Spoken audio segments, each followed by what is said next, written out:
Hello, and welcome to another episode of Architecture for Kids podcast. I'm your host, António Capelão. I'm a trained architect, an architectural educator, and founding director of award-winning Architecture for Kids CIC. In this podcast, I'm going to talk to practitioners and creatives that share the same passion as I do, to inspire and to engage children and young people to shape their built environment and the creative industries. The podcast is brought to you in collaboration with the Built Environment Trust, the Thornton Education Trust, and the Welsh School of Architecture, Cardiff University. My guests today are Ella Horent and Joshua Kindlon, third year to be undergraduate students of architecture, and Kamal Haddad, PhD student, also at the Welsh School of Architecture, Cardiff University. Ella Horent, undergraduate student of architecture project work, has a strong focus on the community aspect and the impacts that urban environment has on society. She hopes to complete her studies to work within this field. Joshua Kindlon, last academic year, as part of his undergraduate student of architecture project work, designed a medium-scale, multi-generational housing project and a market building for Shepstow. Following last summer's teaching internship, he decided to apply to the Breaking Barriers Summer School to further explore the relationship between environmentally sustainable design with co-designing child-friendly cities, where he explored Bute Town through the eyes of primary school children and engaged in activities to advocate how and why children should inform design planning decisions in Cardiff. Kamal Haddad PhD studies focus on sustainable materials in general and COB in particular. His research mainly concerns biostabilizing sustainable art-based construction materials to achieve better structural and hydrothermal performance in order to improve the thermal comfort of users within small housing units in Jordan. His research interests focus on optimizing sustainable building materials, environmental experimentation, and stimulation in addition to building energy and thermal models. His non-research interests are mainly concerned with game development and programming. Kamal contributed to Shape My Street project, where he delivered 3 workshops to Year 5 and Year 6 pupils at Cardiff Council Primary School. His role entailed giving 2 presentations per session, being the first about designing homes and the second the design of a city neighborhood. Some of the pupils he worked with were on the autism spectrum, some were dyslexic, and some with other types of learning disabilities which needed to be considered throughout the presentations and discussion segments. Ella, Joshua, and Kamal, thank you for coming to talk to me today, and I'm looking forward to our conversation. Hi, my name is Josh. I've just finished my second year of architecture at Cardiff University. Hi, my name's Ella. I've also just finished my second year of architecture at Cardiff University. Hey, I'm Kamal. I'm a second year PhD candidate at the Welsh School of Architecture. Kamal, Josh, and Ella, one of the questions I have to and ask to all my guests is, what subjects did you most enjoy when you were at school, and what subjects were you good at? I always enjoyed doing maths and science, like technical subjects, but I also enjoyed the creative side of it. I think I was always better at like maths, and I did chemistry at A-level as well, but I enjoyed the creative side of it more, even though I wasn't necessarily as good at it. So I'd say my favourite subjects, and the one that I picked for A-level, was maths, science, and DT. I quite like the mix of sort of the math and science side, but with the slightly more creative design and technology side. I thought pairs together quite well. Personally, I share the same thoughts, to be fair, because it's also math, physics, chemistry were the most interesting aspects during primary school. And I used to enjoy art and these kind of aspects as well. So do you feel that your, what you enjoy and what you are good at sort of influence your choice of studies here at Welsh School of Architecture? And Kamal, you are PhD, so it's sort of a bit of a longer question for you. Personally, because I've done my undergrads back home in Jordan, I did architecture engineering, which involved a lot of stuff that I mentioned, like physics, a lot of math. Then I did my master's here at the World School of Architecture in computational methods in architecture to use a lot of coding and scripting, and there's a lot of numbers involved in that. And now on my PhD, it revolves about material science and testing like materials for thermal comfort. So it's all related to math and science, which is what I really enjoy. And I think it's quite useful because numbers make a lot of sense to me. Yeah, I'd say DT being my favourite subject probably links with architecture quite well, as it's more of a practical, creative subject. And it's also assessed through a portfolio as well, which transfers quite well to architecture. But I'd say the math side of it is definitely useful as well, especially in the technology modules.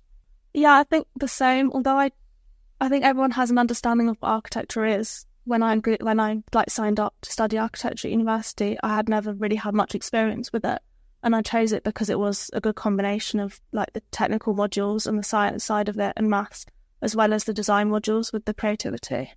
Ella, that's a very good point you made, and that's actually kind of part of my next question. Did you feel supported in your choices to study architecture? What were your expectations, and what is actually the reality that you encountered when you came here? And, and this applies to all three of you. Yeah, I think I wasn't too sure what to expect when I started the course. I tried before starting university to get work experience at like local architecture practices, and I emailed a lot of people, but I never really got any responses. I think it would have been good if I'd been able to do that to get more of an idea of what it actually entailed, but I wasn't able to do that. I think maybe if like someone had come to speak into my school or something about it, I would have had a bit more of an idea as well. But looking at websites and hearing from other people as well, I did have quite a strong idea of what the subject was going to be anyway. So one of my teachers at school actually used to be an architect, but funnily he actually advised me not to go into architecture. But then over the summer after I'd finished school, I did like a week's placement, and I still really enjoyed it. So I came to uni quite open-minded, I would say, but I'm glad I stuck with it. For me, I had a very interesting story with architecture because I did not even consider doing architecture. I was clueless, so I started medical engineering for one term.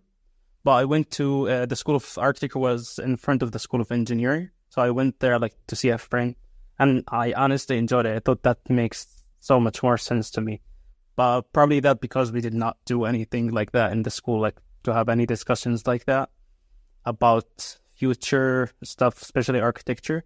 But it made so much more sense because it is actually what I actually enjoy. And now, I carried out to my PhD. Although you're just in the beginning of your academic studies, you are already working with young people and children in particular and talking to them about architecture and design. How did that come about, and what is that experience for you? For me, I think at first it started by just having a conversation with some of the staff members at the school who mentioned these kind of projects. So I decided that I thought it's quite interesting to be part of it. So far I've done a couple of projects, and there's one coming soon related to discussing architecture and being as an architectural ambassador to discuss topics about architecture. What is a good home? What is a good city?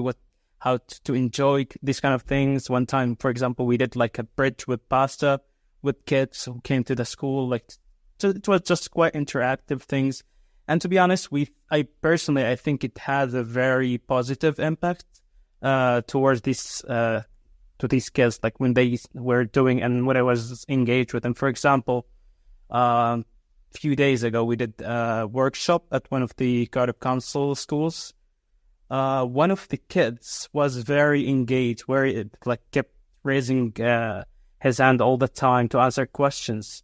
But at the end of the session, his teacher talked to us. She was like, "Oh, he is not usually that engaged." So it was quite interesting to see that, because probably the way that we were trying to engage with the kids, the way that he's perceiving the activities and doing these kind of things made him enjoy it more or fun, because not everyone loves math, not everyone loves art.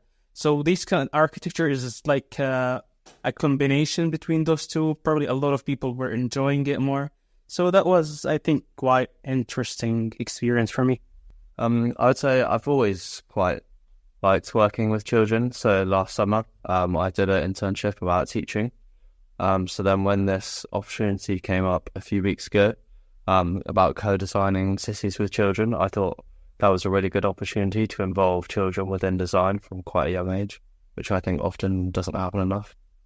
Yeah, I think I chose to do the same summer school as Josh did, because I think it's really interesting to consider how the children think about design, and the fact that on our course and when studying architecture, we never really consider what the people actually want or how they need something to be built for them.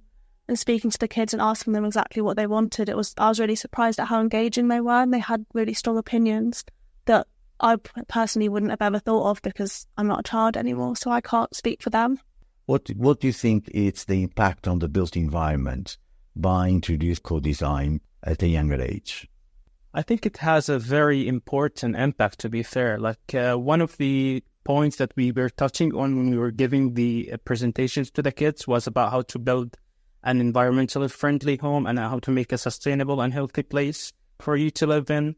And one of the aspects we were discussing, one of the projects by Cardiff University, it's called the Salsa House, and it has some solar panels. So I was explaining what is the benefits of having solar panels into the built environment and to the sustainability aspects.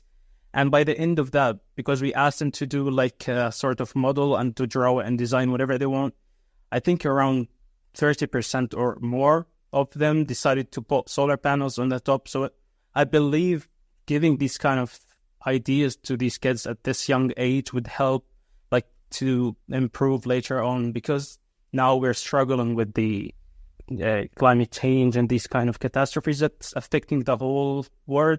So it is, I believe, this age, primary school age, would be the best age for kids to start, so for us to communicate with them, because they're not, even though they're young, but they're smart. Yeah, I think introducing children to design at a younger age is quite a logical thing to do. I mean, children these days are all growing up throughout the climate crisis, so I think they're a lot more aware than perhaps some of the adults were when they were growing up.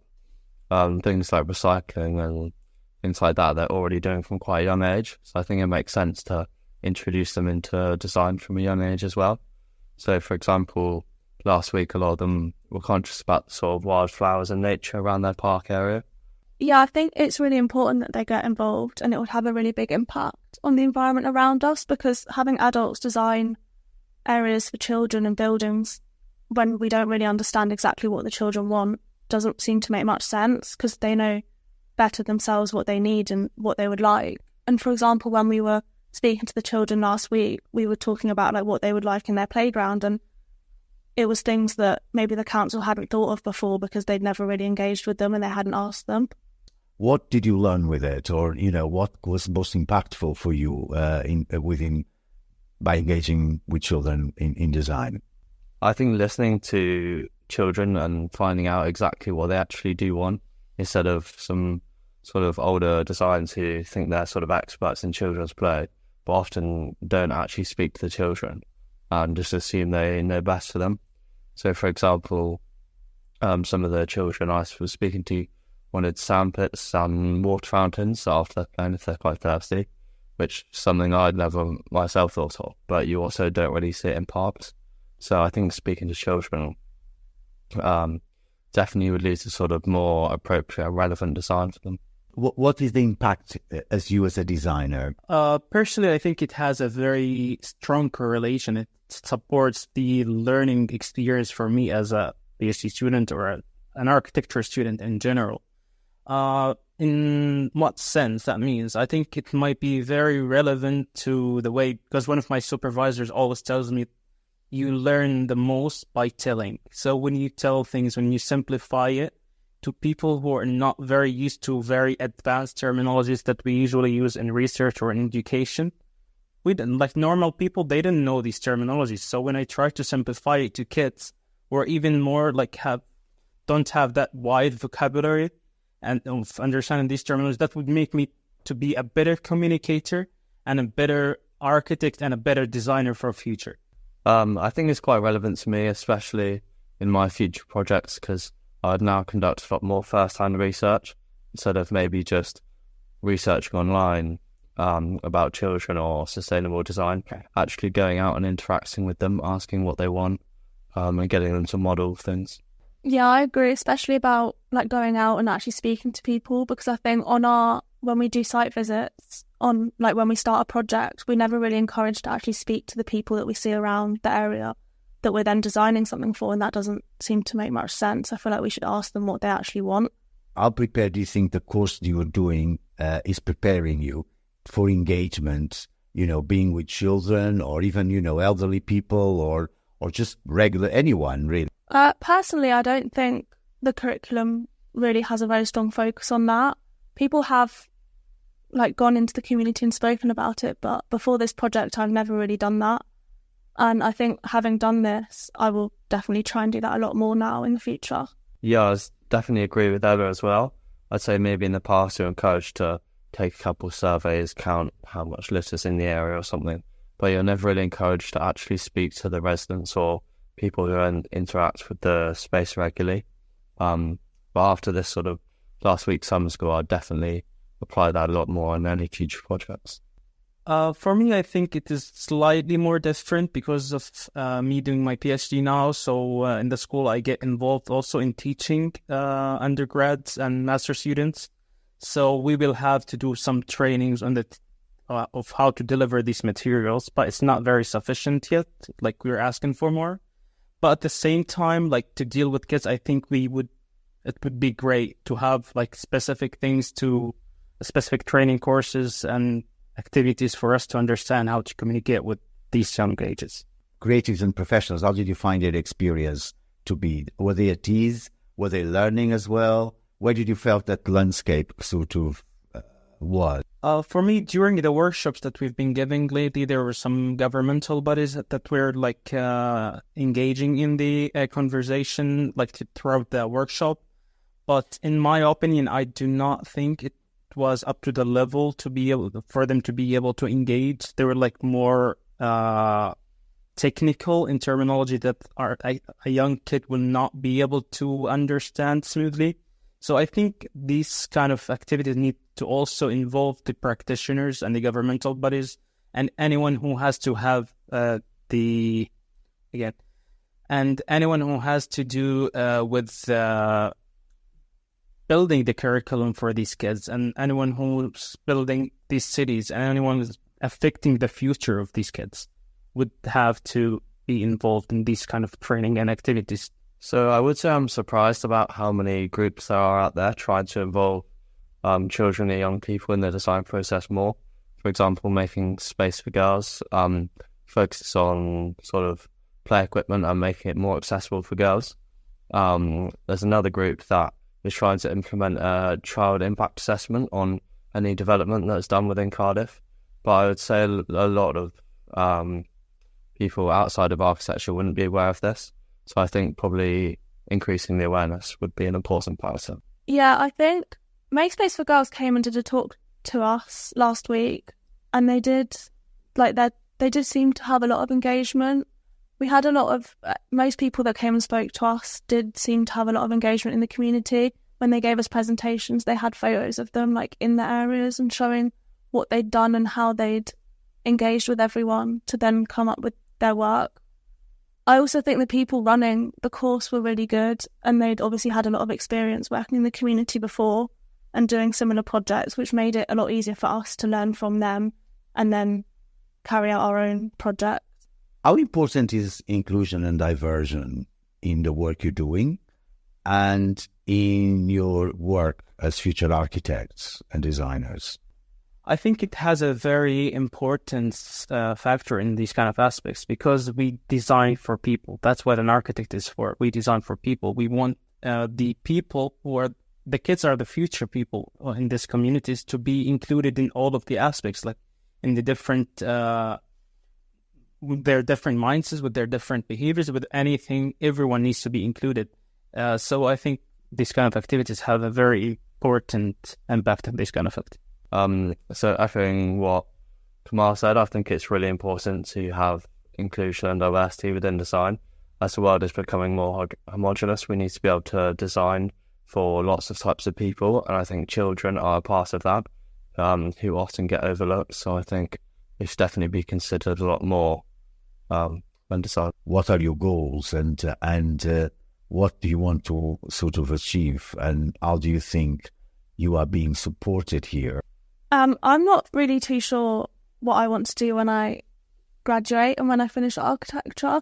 I don't know if I want to be an architect. I would like to do something that works a bit more with people, not just going into an area, designing something and then leaving again. I'd like to have a bit more of an impact on communities, but I think on our course, we kind of just get taught how to just become an architect, and we aren't made aware very much of all the other options and all the other things you can do with the degree later on. I think doing the summer program that we just did really opened my eyes to a lot more options, and with all the companies coming in and people speaking to us that did do a degree in architecture but then went on to do something else was really interesting for me. I think my plan over the next few years is obviously to complete the degree next year and then go into the placement the year after. I'd say I'm at that stage at the moment where I'm just trying to try as many things as possible to get a broader perspective.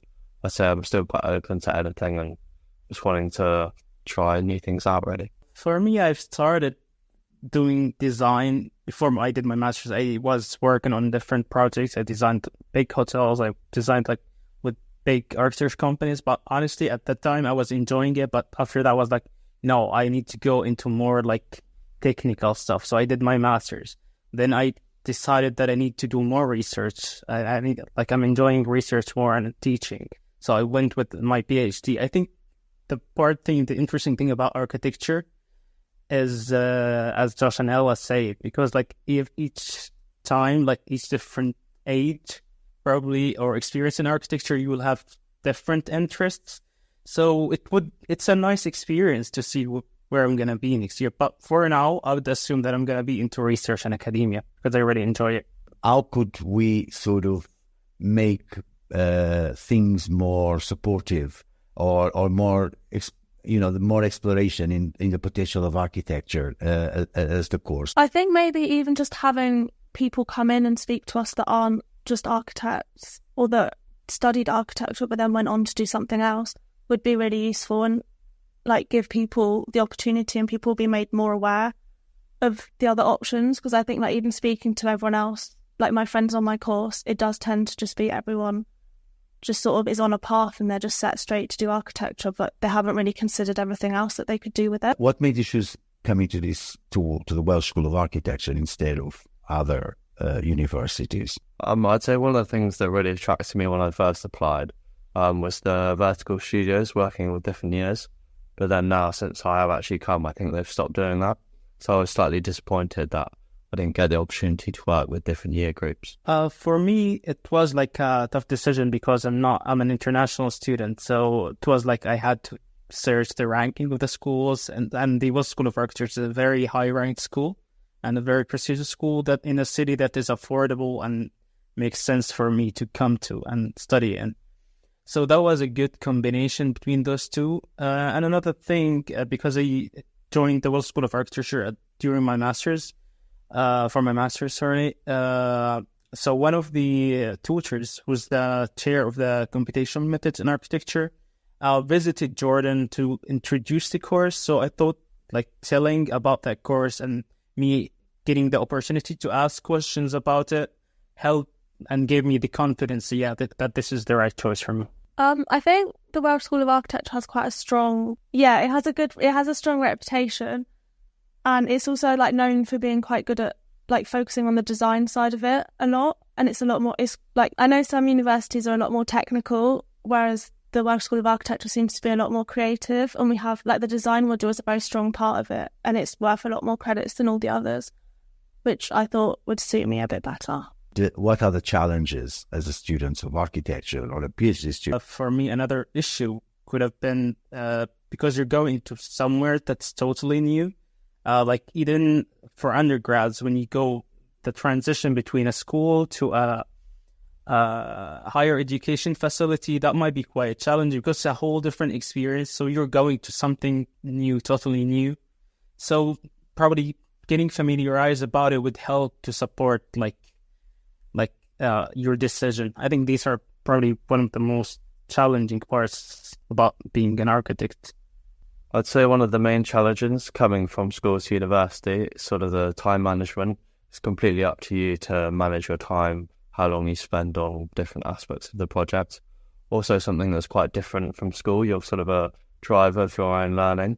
Architecture is such a broad subject. There's so many different avenues you could go down or different areas you want to explore in more detail. But obviously you don't have time often to explore everything. So just picking your own pathways and things you want to look into and things you're interested in. Yeah, I agree with Josh, especially about it's very independent compared to school. It's like a lot of independent learning. You have to find stuff for yourself, which I do think is a good thing. But at the beginning, it was quite daunting and you kind of get thrown in at the deep end, especially because architecture is not a subject that's taught in school before. You sort of come with absolutely no idea what's happening or like what you're going to be studying. And then you sort of get thrown in and you have to do things on your own. What would be sort of your advice to them if they're thinking, carry on studying or working? What do you think they should do? And what should the parents do as well? So in my opinion, I'd say just whilst you're young especially, to try as many things as possible and experiment with lots of different things. I'd also say maybe don't rush into university. So I did a gap year between finishing school and coming to university. And I thought that was really valuable. I felt a little bit more mature when I'd got here. I tried out a few different things. So yeah, I think just experiment as much as you can. For the parents, I just say with myself, my parents just sort of supported me in whatever I wanted to do. For me, I would say to anyone who was interested in studying in university life in general and architecture in specific, first thing is do your research first, like for whatever course that you want to be in, what are the aspects that you're enjoying, because everything is accessible online now. The second thing, do it for yourself mainly, because that's the biggest motive for you to finish and like to be the most successful person that you can be. For the parents, I'd say be supportive to whatever like your kids wants to do, and you should not be the ones who were like guiding what to do. You just are there to support their decisions because that's their future life. I definitely think take as many opportunities as you can, try out different things, because you never know what you'll find from there or what it will lead you to. And just parents to encourage kids to do as much as they can or like try new things. Was there a question I should have asked you? And if yes, what is that question? Would you do architecture again? I definitely would study again architecture. I think it's an amazing course to study. I'd say I'll definitely do it again, but maybe ask me the same question at the end of next. Yeah, I would agree. I think I would definitely do it again. I think a question you could have asked is whether we think that there should be more community projects or working with kids like we did last week, or whether that should be included in the curriculum or on a course to build. I think another question that you could have possibly asked is whether you think architecture should be brought in at A-level, so at a younger stage. Thank you. Thank you. Thank you. It was really fun. Thank you very much to my guests today, to all the listeners, and please subscribe to Architecture for Kids podcast and leave your rating and a review. Recommend us to your friends and family, and to find out more about it, visit our websites, antoniocaplan-portfolio.co.uk, buildingcentre.co.uk, thorntoneducationtrust.org, cardiff.ac.uk, and follow us on Instagram, Arch4Kids CIC, Twitter, @Kaplan, LinkedIn, @Kaplan, CAPELAO. And please join me again next week for another episode of Architecture for Kids podcast, brought to you in collaboration with the Built Environment Trust, the Thornton Education Trust, and the Welsh School of Architecture, Cardiff University.